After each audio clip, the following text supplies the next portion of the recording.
Vocês se lembram do MBL, aquele movimento forte que ajudou ali naquela movimentação para o impeachment da Dilma e elegeu vários deputados ali, muita gente cresceu ali através do MBL, Arthur Duval, Kim Kataguiri, Fernando Holliday.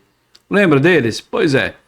Se elegeram todos ali nas costas do Bolsonaro e depois abandonaram o Bolsonaro. Essa é a versão que a gente conhece. Mas o Fernando Holliday, ele trouxe aqui algumas explicações por que deixaram o Bolsonaro. E eu vou trazer para vocês aqui agora. A matéria lá do Conexão Política. Eu vou trazer para vocês aqui agora, para que vocês entendam o que aconteceu ali entre o MBL e o Bolsonaro. Se inscreva no canal, curta e compartilhe. Aperte o sininho das notificações, deixe o seu comentário. É muito importante para a gente aqui do canal Denis Gonçalves. Eu realmente, quando eu falo das razões, né, do meu rompimento com o MBL, eu sempre gosto de lembrar um pouco a trajetória inicial do movimento, né? Porque muitas vezes as pessoas confundem, acham que o MBL sempre foi isso que tá aí, né, nas redes sociais hoje. Mas não. No início, o MBL ele surge como um movimento contra a presidente Dilma Rousseff, ajuda a organizar aquelas manifestações antipetistas e tinha uma ideologia de direita muito clara, inclusive sofreu com isso lá no começo, né? Lutando contra a ideologia de gênero, apoiando escola sem partido e tudo mais. Só que a partir da eleição do Bolsonaro, as coisas internamente começaram a mudar. Nós apoiamos o Bolsonaro em 2018, mais enfaticamente ali no segundo turno, né? Fizemos carreatas no Nordeste, aquela coisa toda. Só que, a partir do momento que Bolsonaro se torna presidente da República, o MBL começa a ver não uma vitória da direita, mas uma ameaça ao movimento. E quando eu digo o MBL, eu falo especificamente de Renan Santos.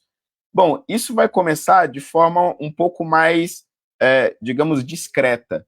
Só que isso se aprofunda quando o Sérgio Moro faz aquelas acusações contra o Bolsonaro de interferência na Polícia Federal e tudo mais.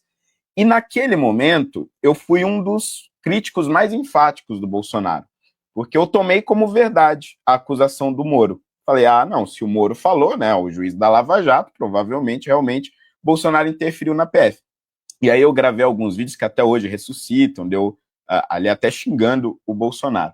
E aí depois vem as gravações das reuniões, que possivelmente seriam as provas do que Bolsonaro teria feito. E não provava nada.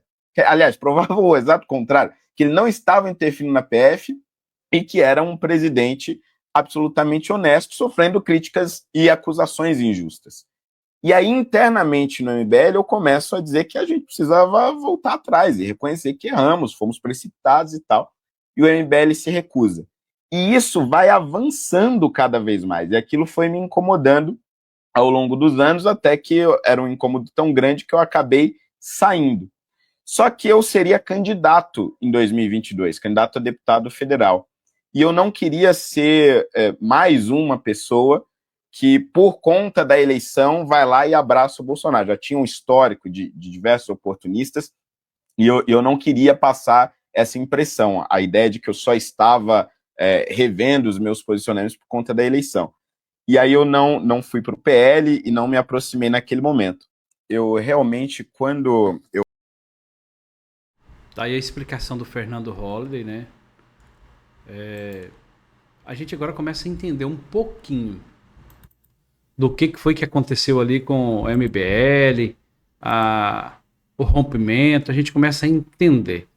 Eu vou trazer um outro vídeo para vocês aqui agora, do Fernando Holliday também, só para mostrar o posicionamento do Fernando Holliday hoje, que era do movimento MBL, o posicionamento dele hoje quanto ao Bolsonaro. Aí ele traz uma explicação bem legal. Coloquei no vídeo anterior, mas nem todo mundo assistiu. Eu vou colocar novamente aqui para que você entenda o que ele falou.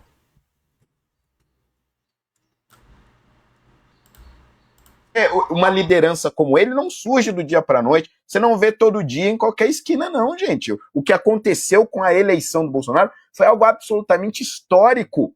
Então, Neste momento, nós precisamos nos unir em torno deste líder. E a partir disso, aí sim decidir os nossos caminhos. Se ele disser, vamos insistir na minha candidatura até o fim, com os últimos recursos possíveis, nós devemos fazer isso.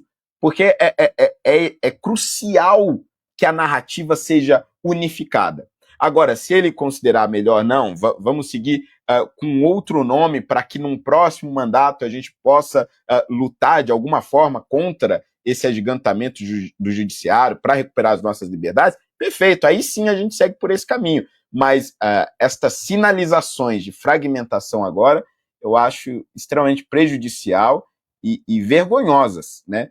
Não só para quem está promovendo essa fragmentação, mas para o futuro da direita também.